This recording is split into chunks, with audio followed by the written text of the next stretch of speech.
Which US president inspired the design of the Oval Office in National Treasure 2?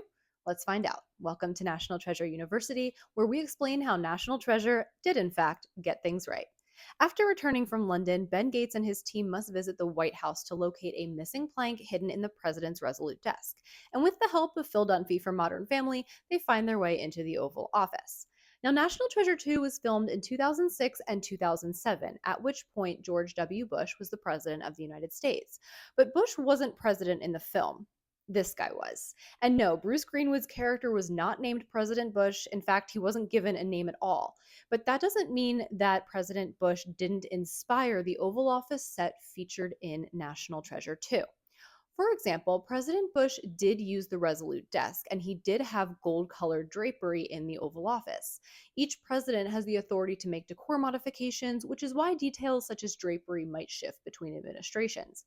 Another detail that might shift is seating, but President Bush did use tan couches. National Treasure, however, did make a slight mistake by adding a third one in front of the fireplace where two chairs would typically sit. Now, of course, the movie uses different artwork, and the classic grandfather clock, while present, is situated in a different part of the room.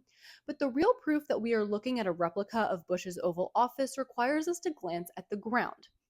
That's because during the Bush administration, the Oval Office's wooden flooring was replaced, resulting in the striped dark wood light wood pattern that you can see when Ben Gates is tinkering with the Resolute desk. Also visible in this overhead view is the sunbeam rug, which was specifically designed by First Lady Laura Bush and her team. When comparing things to an actual photo of George W. Bush in his Oval Office, the resemblance of the flooring is really uncanny. In fact, National Treasure 2 did an impressively accurate job of replicating George W. Bush's Oval Office, absent just a few minor details. So, was Bruce Greenwood secretly playing George W. Bush the whole time in Book of Secrets? I guess we'll have to wait for National Treasure 3 to find out. Thank you for coming to my treasure talk.